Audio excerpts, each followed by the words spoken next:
Assembly, Mr. Philippe Gosselin. Monsieur Gosselin, s'il vous plaît. Bonjour à tous, chère Madame la Présidente Mariam Radjavi, chers amis ministres, parlementaires, personnalités du monde entier, soutien actif du CNRI depuis des années, et puis surtout très chers amis iraniens de la diaspora à Ashraf III en Albanie et partout dans le monde et à l'intérieur même de votre pays en Iran, où vous prenez bien des risques pour nous écouter en ce moment.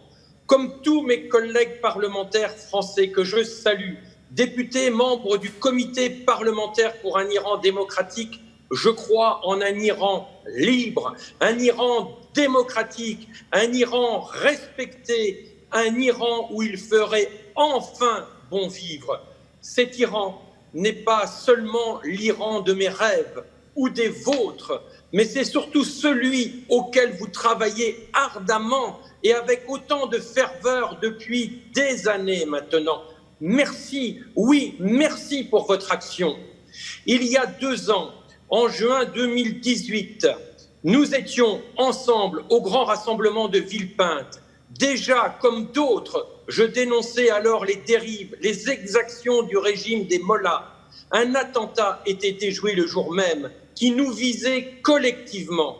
Eh bien, un diplomate, celui qui était arrêté à l'étranger et que la France expulsait, va être enfin jugé par la juridiction compétente en Belgique. On vient de l'apprendre. Quelle belle nouvelle pour le meeting de ce jour.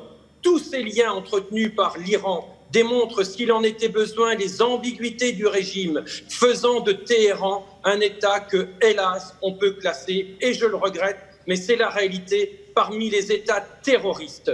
Oui, le régime actuel est une dictature religieuse implacable, que des événements récents soulignent avec encore plus de force. Ce sont les 150 000 manifestants qui ont été assassinés en novembre 2019. C'est le crash d'un avion de ligne touché par des missiles, les missiles des passes d'Aran début 2020 avec la mort de 176 passagers. C'est ne pas oublier aussi des dizaines de milliers de morts du Covid parce que l'Iran investit aujourd'hui dans des budgets faramineux dans les domaines balistiques et nucléaires et non pas dans la santé au service de son peuple.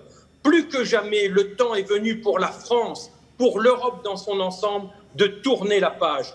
Le peuple français vient de célébrer le 14 juillet la prise de la Bastille, ce symbole de l'ancien régime.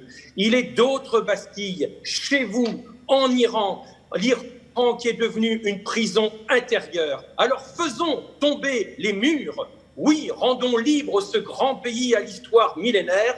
Oui à un Iran libre. Oui à un Iran démocratique. Oui à un peuple libre, acteur de ses propres choix.